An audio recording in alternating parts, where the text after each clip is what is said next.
Hi, welcome to Landscape of Mothers. I wanted to talk a little bit about how we look at nature and get some kind of feedback for ourselves. And I want to use the example of a forest. I recently had the privilege of posting a very brief form of this on in a nature positive practice on the webpage for Biomimicry for Social Innovation.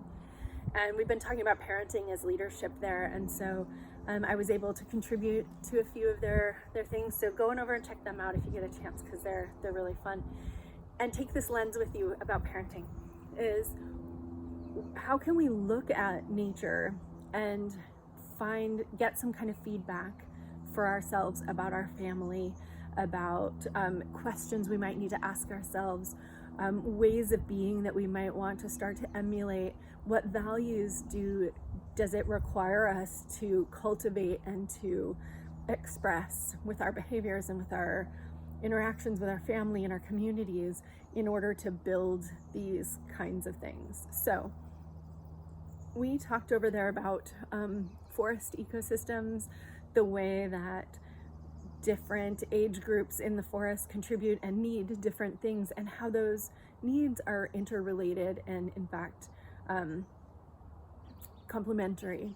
And so since I'm a great proponent of seeing our families as ecosystems, I just wanted to point you in that direction towards Biomimicry for Social Innovation. And also there's a link below. And also to just carry with you that lens of, like, when I'm looking at nature and I'm finding out things about how nature works, what is the human sort of corollary,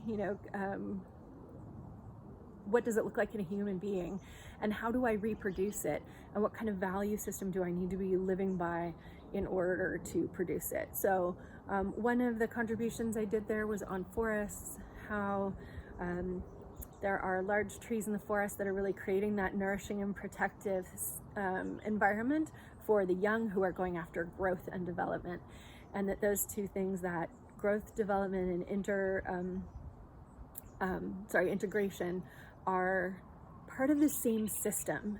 And especially in human families, I know this happened to me a lot when my kids were little, this sense that our needs were actually at odds with each other. And so in my mind, it set up a system where my needs were always in opposition to the kids. I only had so much time. I could do something for them, or I could do something for me, and it was always just one of us and never both. And at some point I started to realize that I was operating in this either or system, and it meant that someone was going without all the time. And that was a distressing story to be telling myself, that either I had to not take care of myself or I had to not take care of my kids. And I mean that in like very small ways. Sometimes, a lot of times, obviously, like overall, I made sure my kids were taken care of. And I guess to some degree I made sure I was taken care of. Although, like I said, that was a really hard time when I perceived those things as like separate.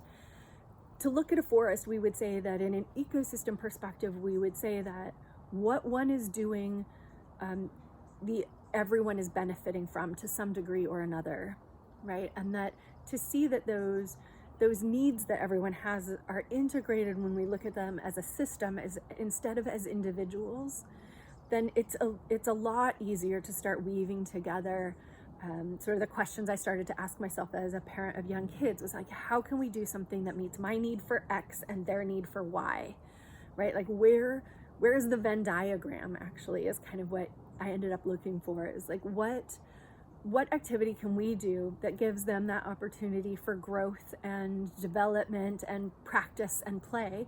And how do I also get my needs met for whatever downtime or time in nature, or just slow time?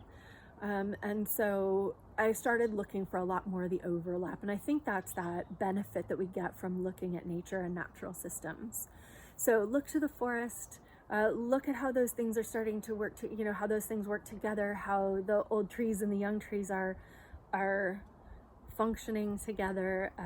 There's a whole science of like the mycorrhizal mats underneath the ground, underneath mature forests, where the adult trees in the forest, or the mature trees in the forest, are exchanging information and resources, and their roots are deep and broad, and there's a stability that comes from that being that one, and that stability benefits the young, the ability to grow, to go after the places that are, the resources are, where there's light in the canopy or whatever.